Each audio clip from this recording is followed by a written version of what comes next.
Hey guys, welcome back to invest mindset. दोस्तों, आप लोगों से मैं एक क्वेश्चन पूछता हूँ कि आज से ऑलमोस्ट 100 साल पहले मोटरसाइकिल के बदले लोग घोड़े यूज करते थे और ग्रुप ट्रैवलिंग के लिए लोग घोड़ा गाड़ी यूज करते थे। तो उस टाइम पे अगर आप कोई ऐसा बिजनेस स्टार्ट करते हो या आपको कोई ऐसे बिजनेस में इन्वेस्ट करने का मौका मिलता है जो घोड़े को तेज करने में मदद करे, या फिर ऑप्शन 2 ये है कि आपको कोई ऐसे बिजनेस में इन्वेस्ट करने मिले जो एक मशीन बना रही है जिसमें घोड़ों की जरूरत होगी ही नहीं, उस मशीन को हम मोटर कार बोल देते हैं, जो कुछ ही महीनों में एक फैक्ट्री में पूरी तरह तैयार हो जाती है, जिसकी वजह से बहुत सारे लोग उसे सस्ते प्राइस में खरीद पाएंगे। तो आप इन दोनों में से कौन सी कंपनी में इन्वेस्ट करोगे? अब दोस्तों, आप में से बहुत लोगों ने सेकंड ऑप्शन चुना होगा, लेकिन मेरे हिसाब से इसका राइट आंसर ये है कि आपको इन दोनों में से किसी भी कंपनी में इन्वेस्ट नहीं करना चाहिए। अब ये आंसर बहुत लोगों को शॉकिंग लगेगा, लेकिन स्मार्ट इन्वेस्टर्स जो स्टॉक मार्केट में काफी एक्सपीरियंस्ड होते हैं, वो कैसे सोचते हैं, इस चीज को हम आज की वीडियो में जानेंगे कि आप स्टॉक मार्केट से एक्चुअल वेल्थ कैसे क्रिएट कर सकते हो और उसके लिए आपको कौन सी टाइप की कंपनीज पिक करना चाहिए। क्योंकि मेरे एक फ्रेंड ने वोडाफोन के कुछ शेयर्स लिए थे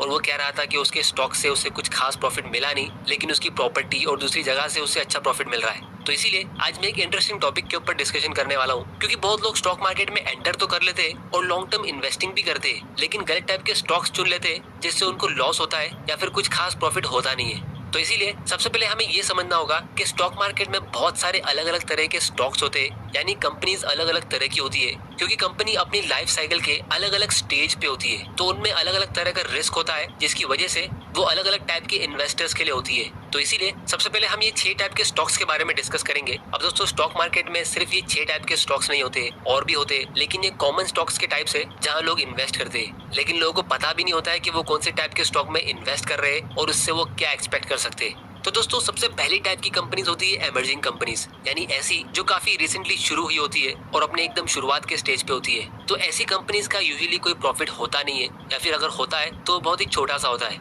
और अक्सर इनका उसी स्टेज पे आईपीओ निकल जाता है। तो जो लोग आईपीओ में इन्वेस्ट करते हैं वो सिर्फ हाइप या परसीव्ड पोटेंशियल की वजह से उसमें इन्वेस्ट करते हैं। तो बिजनेस साइकिल की ग्राफ में ये कंपनी इस पहले वाले सेक्शन में आती है, क्योंकि इनका सेल्स अभी पिकअप करने वाला होता है। लेकिन जब भी कोई कंपनी कोई न्यू इंडस्ट्री में एंटर करती है और उसमें अच्छी ग्रोथ अपॉर्चुनिटी होती है, तो बहुत सारे कॉम्पिटिटर्स उसमें जल्दी से एंटर करते हैं। जैसे कुछ सालों पहले सिर्फ टेस्ला इलेक्ट्रिक कार्स बनाती थी, लेकिन अब ऑलमोस्ट सभी कार कंपनीज ऐसा कर रही है। तो ऐसे इमर्जिंग स्टेज पे सिर्फ और सिर्फ वेंचर कैपिटलिस्ट इन्वेस्ट करते हैं, जिनके पास ऑलरेडी बहुत ज्यादा वेल्थ होती है और वो और ज्यादा रिस्क ले सकते हैं। क्योंकि दोस्तों, एक चीज हमें समझना बहुत जरूरी है कि हर 10 न्यू कंपनीज में से 9 कंपनीज फेल हो जाती है सिर्फ शुरुआत के 5-10 साल के अंदर ही। तो वो वीसी और एंजल इन्वेस्टर्स एक साथ ऐसी 10, 20 या 50 कंपनी में साल भर में इन्वेस्ट करते थे, तो इतनी सारी कंपनीज में से 2-4 कंपनी तो सक्सेसफुल हो ही जाती है, जिससे उनको एक बहुत बड़ा प्रॉफिट मिल जाता है। तो अगर आप कोई गिनी चुनी इमर्जिंग कंपनी में इन्वेस्ट कर रहे हो और आपने अच्छे से डाइवर्सिफाई नहीं किया है, तो आप एक बहुत बड़ा रिस्क ले रहे हो, क्योंकि जो कंपनीज फेल हो जाती है उनके स्टॉक्स पेनी स्टॉक्स बन जाते हैं। तो ये हमारी आज की दूसरी कैटेगरी है।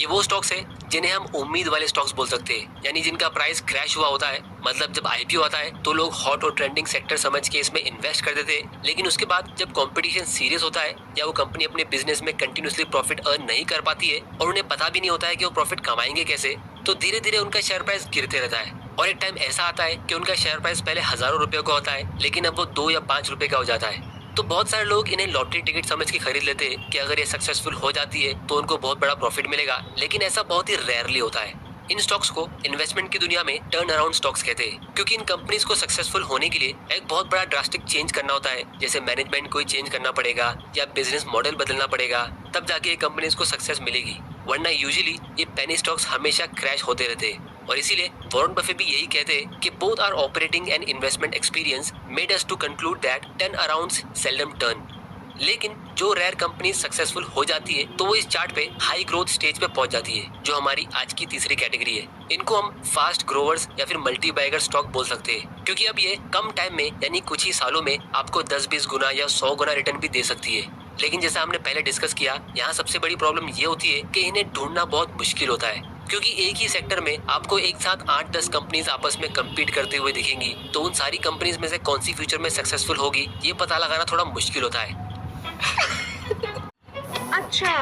तो ये बता इन्वेस्टमेंट कम और गैम्बलिंग ज्यादा होता है, और यही वजह से जो स्मार्ट और बुद्धिमान इन्वेस्टर्स होते हैं वो ऐसे सेक्टर से हमेशा दूर रहते हैं। लेकिन जब एक क्लियर विनर दिखने लगता है तब वो इस सेक्टर में एंटर करते हैं, जिसको हम लास्ट पॉइंट में काफी डिटेल में डिस्कस करेंगे। फिर दोस्तों इसके बाद चौथी कैटेगरी है बोरिंग ब्लू चिप कंपनीज, यानी ऐसी कंपनीज जो बहुत ही स्लोली ग्रो होती है लेकिन काफी स्टेबल और सेफ भी होती है। जैसे हिंदुस्तान यूनिलीवर, ये स्टॉक पिछले 20-22 सालों में सिर्फ 7 से 8 गुना ऊपर गया है, जो सिर्फ 10% का कंपाउंडेड रिटर्न होता है। या फिर अगर आप अमेरिकन कंपनीज की बात करो तो प्रॉक्टर एंड गैम्बल एक एग्जांपल है, जो पिछले 50-60 सालों से कंटिन्यूसली एक कांस्टेंट रेट से ग्रो होती आ रही है और इसके साथ में ये एक रेगुलर डिविडेंड इनकम भी दे रही है अपने शेयर होल्डर्स को। तो ऐसे स्टॉक से आप मल्टी बैगर प्रॉफिट शायद नहीं कमा पाओगे, लेकिन लॉन्ग टर्म में आपका कैपिटल सेफ रहेगा और वो एक अच्छे रेट से ग्रो होता रहेगा। तो जो लोग रिटायर्ड होते हैं या जिनको एक बहुत बड़ा अमाउंट इन्वेस्ट करना है जिसके बदले उनको एक रेगुलर इनकम चाहिए, तो वो ऐसी कंपनीज चुन सकते हैं। फिर दोस्तों फिफ्थ कैटेगरी में जो कंपनी आती है वो डिक्लाइनिंग फेज में होती है, यानी एक जमाने में ये एक हाई ग्रोथ स्टॉक होता है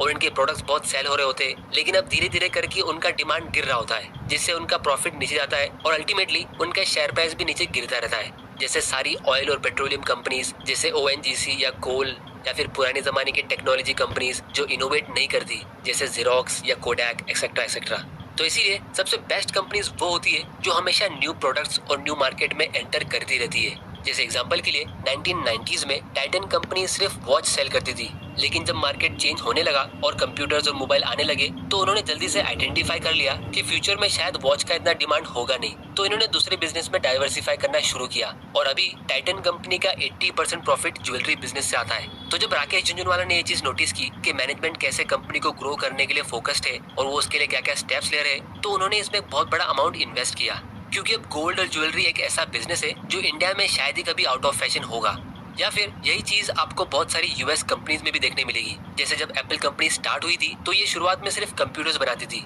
फिर इन्होंने आईपॉड लॉन्च किया, फिर जब मोबाइल फोन लॉन्च हुआ और हर इंसान के पास मोबाइल फोन दिखने लगा तो इन्होंने आईफोन लॉन्च किया। तो मोबाइल फोन इंडस्ट्री में इन्होंने सबसे लेट एंट्री की थी, लेकिन फिर भी आज ये दुनिया की सबसे बड़ी मोबाइल कंपनी है, क्योंकि जैसे ही इनके प्रोडक्ट का डिमांड गिरने लगता तो ये किसी न्यू इमर्जिंग इंडस्ट्री में एंटर करती और डिक्लाइनिंग कंपनी के बदले फिर से एक इमर्जिंग कंपनी बन जाती। और साथ में जब ये कोई न्यू प्रोडक्ट लॉन्च करती है तो ये अपने ब्रांड इमेज और क्वालिटी के साथ आती है, जिससे ये हमेशा अपने कस्टमर्स को सेटिस्फाइड रखती है। तो इस कंपनी की ये स्ट्रेटेजी को देख के वॉरेन बफे ने इसमें एक बहुत बड़ा अमाउंट इन्वेस्ट किया, जितना अमाउंट वॉरेन बफे ने शायद किसी भी कंपनी में नहीं किया था, क्योंकि आज वॉरेन बफे की कंपनी बर्कशायर हैथवे की ऑलमोस्ट 50% वेल्थ इसी एक एप्पल कंपनी में है। या फिर अगर आप गूगल कंपनी को देखोगे तो पहले ये सिर्फ एक सर्च इंजन था, लेकिन फिर जब मोबाइल फोन मार्केट ग्रो हुआ तो इन्होंने एंड्रॉइड को परचेज किया और अब मेजोरिटी फोन्स में गूगल का ऑपरेटिंग सॉफ्टवेयर एंड्रॉइड होता है। फिर जब लोग ज्यादा वीडियोस कंज्यूम करने लगे तो इन्होंने यूट्यूब को एक्वायर कर लिया और अब इन्होंने डाइवर्सिफाई करते करते Google Maps, Google Mail, Google Chrome, Google Cloud और ऐसे बहुत सारे प्रोडक्ट्स लॉन्च किए जो हम रोज यूज करते हैं। और आने वाले 10-20 सालों के लिए ये ड्राइवरलेस कार्स पे काफी सालों से मेहनत कर रहे हैं। फिर ये गूगल लेंस पे भी फोकस कर रहे हैं, जहां आपको एक मोबाइल फोन की जरूरत ही नहीं होगी, आपकी स्क्रीन आपका लेंस होगा और आपके सारे फंक्शंस आप वॉइस कमांड के थ्रू दे सकते हो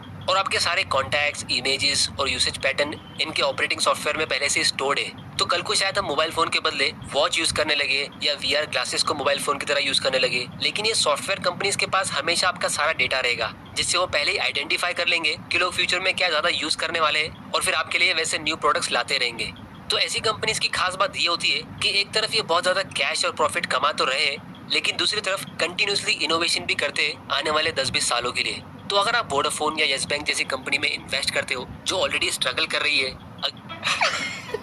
सालों में वो कहाँ होगी आपको वो भी नहीं पता, तो आप एक टाइप की गैम्बलिंग कर रहे हो, क्योंकि वो कंपनी खुद फ्यूचर को लेके कुछ खास प्लानिंग कर रही नहीं है और आप उसमें उम्मीद लगा के बैठे हो कि वो आपको फ्यूचर में मल्टीबैगर प्रॉफिट देगी। लेकिन जब आप ये गूगल या एप्पल जैसी कंपनी में इन्वेस्ट करते हो तो इनके डिक्लाइन होने के चांसेस बाकी कंपनीज से बहुत कम होने चाहिए, क्योंकि ये हमेशा एक बहुत बड़ा अमाउंट R&D और इनोवेशन पे लगाती रहती है और इसीलिए ऐसी कंपनीज में आपकी वेल्थ कंटिन्यूसली ग्रो होती रहनी चाहिए। अब दोस्तों ये वीडियो कोई स्टॉक रिकमेंडेशन नहीं है, आपको अपनी रिसर्च हमेशा खुद ही करनी चाहिए, लेकिन एक चीज हम सब जानते हैं कि टेक्नोलॉजी और इनोवेशन के मामले में यूएस कंपनीज बहुत ज्यादा आगे है। तो इसीलिए बहुत लोग मुझे पूछते हैं कि वो यूएस स्टॉक में इन्वेस्ट कैसे कर सकते हैं डाइवर्सिफिकेशन और वेल्थ क्रिएशन के लिए। तो उसके लिए आप वेस्टेड का मोबाइल ऐप यूज कर सकते हो, जो हमारे आज के एजुकेशनल स्पॉन्सर है। इस ऐप के जरिए ये यूएस इन्वेस्टिंग का प्रोसेस काफी इजी हो जाता है। यहाँ पे आप UPI के जरिए अपने यूएस अकाउंट में फंड्स ऐड कर सकते हो, वरना पहले आपको एक फिक्स्ड ट्रांसफर फी चार्ज होती थी और उसके साथ में 2 से 3% तक की करेंसी एक्सचेंज फी अलग लगती थी। लेकिन अभी वेस्टेड डायरेक्ट के थ्रू आपको कोई भी फिक्स्ड फी चार्ज नहीं होती है और आपकी करेंसी 1.2% के फिक्स्ड रेट में एक्सचेंज होती है, जो मार्केट में लोएस्ट है।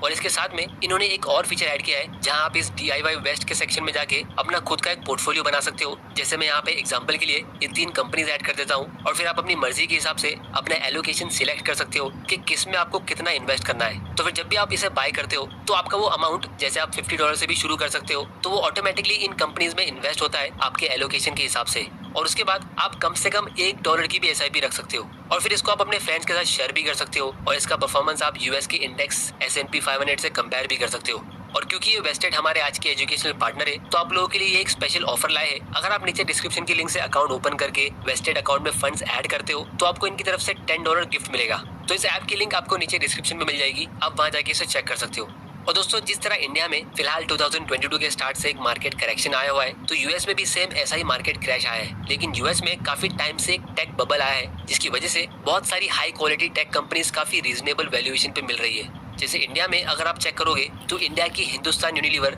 67 के पी रेशियो पे सेल हो रही है, या फिर ब्रिटानिया इंडस्ट्रीज 60 के पी रेशियो पे, या फिर टाटा कंज्यूमर प्रोडक्ट्स 77 के पी रेशियो पे। तो ये सब इंडिया की ब्लू चिप कंपनीज 50 से 80 के पी रेशियो पे सेल होती है। लेकिन यूएस की टॉप कंपनीज 20 से 25 के पी रेशियो पे सेल होती है। जैसे यूएस की यूनिलीवर का पी रेशियो 19 का है, कोलगेट का पी रेशियो 32 का है, या फिर कोका कोला का पी रेशियो 26 का है। लेकिन अगर आप यूएस की टेक कंपनीज का वैल्यूएशन देखोगे तो ये और ज्यादा अंडर वैल्यूड है। जैसे एप्पल का पी रेशियो फिलहाल 24 का है, या माइक्रोसॉफ्ट का पी रेशियो 26 का है, और गूगल का पी रेशियो सिर्फ 20 का है। तो क्लियरली एक चीज आपको दिख रही होगी कि मार्केट अभी ये टेक कंपनीज को काफी सस्ता वैल्यूएशन दे रहा है, क्योंकि इन टेक कंपनीज के पास कोका कोला या हिंदुस्तान यूनिलीवर से काफी ज्यादा स्ट्रॉन्ग कॉम्पिटिटिव एडवांटेज है। और साथ में एक गूगल, एप्पल या माइक्रोसॉफ्ट जैसी कंपनीज के पास ग्रोथ के लिए बहुत सारी अपॉर्चुनिटी है। तो इन शॉर्ट, अभी यूएस की टेक कंपनीज में रिसर्च करने का एक अच्छा मौका है, क्योंकि यहाँ पे आपको बहुत सारे अच्छे इन्वेस्टमेंट्स मिल सकते हैं। तो अगर आपको इनसे रिलेटेड कुछ भी क्वेश्चन है तो आप मुझे नीचे कमेंट करके बताओ, हम उन्हें फ्यूचर वीडियोस में जरूर कवर करेंगे। तो दोस्तों, आज की वीडियो में इतना ही। उम्मीद करता हूँ कि आपको इस वीडियो से कुछ ना कुछ सीखने जरूर मिला होगा।